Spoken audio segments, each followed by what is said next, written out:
bad with that staff. You will address me as Enchanter Vivienne, court mage to the Empire of Orlais, or Madame de Fer, not Viv. Oh, right. Ma'am. Sorry. Ma'am. Yes, ma'am works as well. Think of Skyhold. Why'd you ask? Well, I don't know crap about magic, so if the veil is thin or it's weak against demons somehow, I can't tell. It needs gold caps on the towers, bunting in the courtyard, and a great deal of soap. Ah. Got it. Ma'am, you all right with the Inquisition bringing in Templars? Of course. Magic works best when responsibly supervised for the safety and protection of all. Your views on magic don't quite mesh with what I was taught about mages outside the Cune. Life is a series of necessary restrictions, Iron Bull. The small-minded beat against every wall they find. The wise learn to make the most of the options they have. Did you clean your weapon after the last fight? No. Odds are we're gonna be killing something again in a few minutes. Besides, the bloodstains are good for scaring enemies. They see a big, messy blade, and they... You know... I'll go clean it. Thank you, darling. I get that Skyhold needs a fresh coat of paint. At the bare minimum. Ideally, we could have the battlements enameled or sheathed in marble. But it looks good, right? With that silhouette, it's just daring somebody to try to attack it. This is the limitation of your upbringing under the Cune, darling. Skyhold must not merely unnerve potential foes, it must entice potential allies. Well, that's why we have you and Josephine, and apparently marble sheaths. With the magic, do you prefer fire, or lightning, or cold, or what? The proper tool for the proper task. Fire reminds an enemy that you can destroy everything around. Lightning puts the fear of the Maker into her. Cold makes her think you implacable, while spirit energy conjures fears of demons. I like cold, because it freezes them, and then they break into little bits when I chop them in half. That's fine too, dear.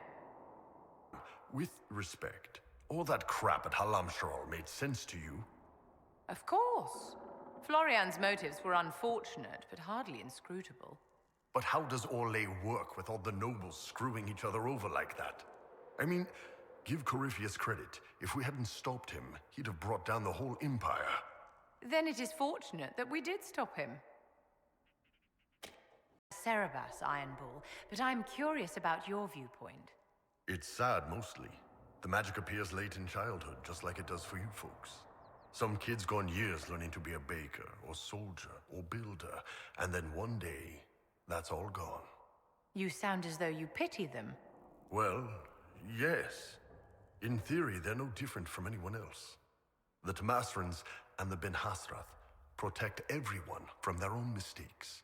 They're people too, just serving the Cune, but too many Qunari are afraid of them. Not you, though. No. Anyone who takes that burden and lives a good life with it has my respect. Yes, Iron Bull. I had assumed you would not be comfortable fighting alongside a mage. We use Cerebas when we need to. That is hardly the same. No, ma'am. Fighting with you is more like hitting an enemy while a dreadnought pounds their front line. All fire and smoke ahead of you, half the enemy already on the ground by the time you get there. So I am a Qunari dreadnought? I, didn't mean to offend you. Not at all. I am Madame de Fer. Right. You're more than capable with combat magic. Mages in Orlais do not fight without permission, my dear. Some are better at gaining permission than others. We should get you. I think gold, inlaid with glowing lyrium and amethysts. Oh. Hadn't thought of it like that, ma'am. Preeminent nobles of Orlais. Let us see. Hey, I had a shirt in Halamsharal. In Halamsharal, you are a blade of cheap iron. When I am done, you will shine like a gleaming dawnstone saber. A purple coat, tight at the waist, slashed with silver, emerald accents, open at the collar to accentuate your chest. Every woman will want you. Every man will want to be you. Well, all right. Tell me more about the coat.